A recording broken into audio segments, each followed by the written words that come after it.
Assalamualaikum warahmatullahi wabarakatuh. Perkenalkan, nama saya Rizky Fatia Suda dengan NIM 40 142 dan nomor transaksi 39. Di sini saya akan menerangkan sedikit tentang materi dari bab 1 sampai bab 7 mata kuliah literasi digital dan kemanusiaan. Selamat menyaksikan. Topik pertama mengenai hubungan manusia dan teknologi. Teknologi merupakan salah satu upaya mempermudah manusia dalam memenuhi kebutuhan dan kepuasannya.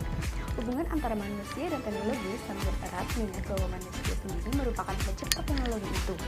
Teknologi diciptakan manusia untuk memudahkan hidupnya sehingga segala sesuatu diharapkan berjalan secara efektif dan efisien. Teknologi saat ini hadir sebagai kebutuhan primer yang wajib terpenuhi.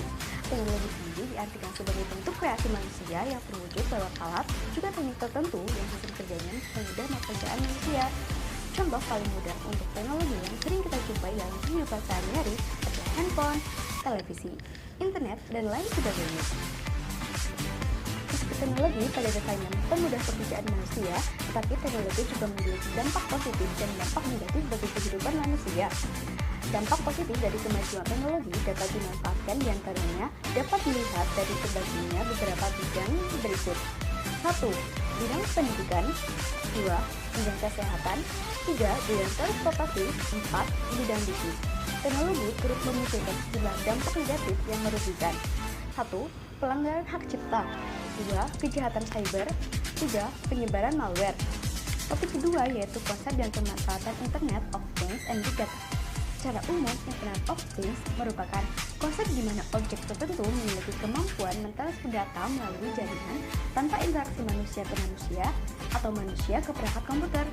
Cara kerja Internet of Things yaitu dengan memanfaatkan sebuah instruksi pemrograman yang dimana tiap-tiap perintah argumennya itu dapat menghasilkan sebuah interaksi antara sesama perangkat yang saling terhubung satu sama lainnya secara otomatis tanpa campur tangan manusia.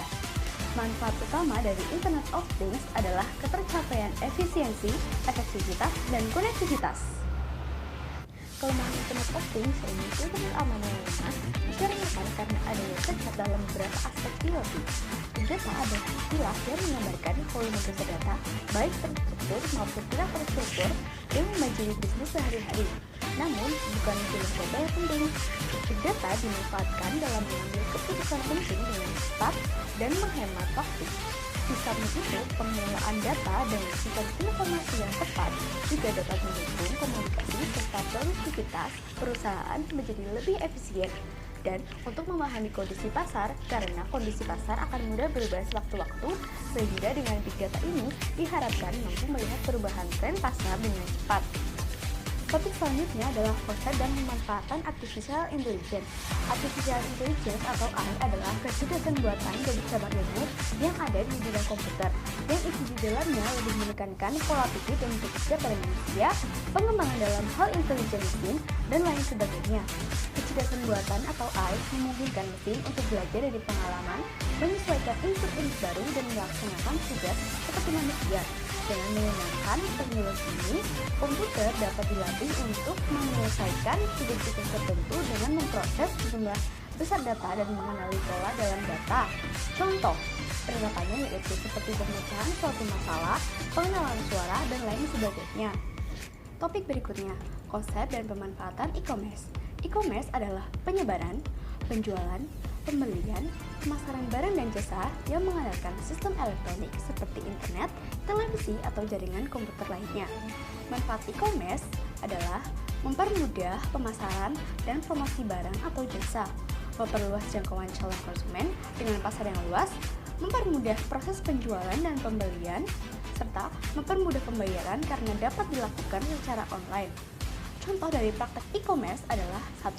Menerima pembayaran kartu kredit untuk transaksi penjualan online. 2. Melakukan jual beli secara online melalui aplikasi online shopping. Ini adalah etika dunia cyber. Etika cyber atau etika dunia maya adalah studi tentang etika sebagai cabang dari ilmu filsafat yang berkaitan dengan etika komputer dari pemakaian internet dan membahas mengenai perilaku pengguna dunia maya serta apa yang dilakukan mereka pada dunia cyber tersebut.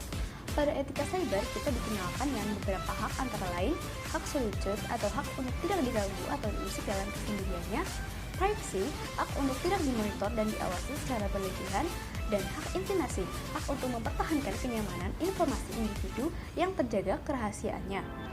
Kita dapat memanfaatkan internet secara bijak agar tidak terjadi kejadian yang dapat merugikan. Berikut penggunaan internet secara bijak. 1. Gunakan sesuai dengan kebutuhan saja. 2. Menerapkan batas waktu. 3. Melakukan kegiatan yang positif dalam bermedia sosial. 4. Awasi penggunaan anak di bawah umur. 5. Jangan mudah terprovokasi dengan berita atau informasi yang belum tentu kebenarannya. Dan 6. Jangan pernah upload data pribadi hanya untuk bersenang-senang. Dan topik yang terakhir adalah aturan hukum tentang informasi dan transaksi elektronik. Dasar Hukum Undang-Undang Nomor 11 Tahun 2008 tentang Informasi dan Transaksi Elektronik adalah Pasal 5 Ayat 1 dan Pasal 20 Undang-Undang Dasar Negara Republik Indonesia Tahun 1945. Pemanfaatan teknologi informasi dan transaksi elektronik dilaksanakan berdasarkan asas kepastian hukum, manfaat, kehati-hatian, iktikat baik, dan kebebasan memilih teknologi atau netral teknologi.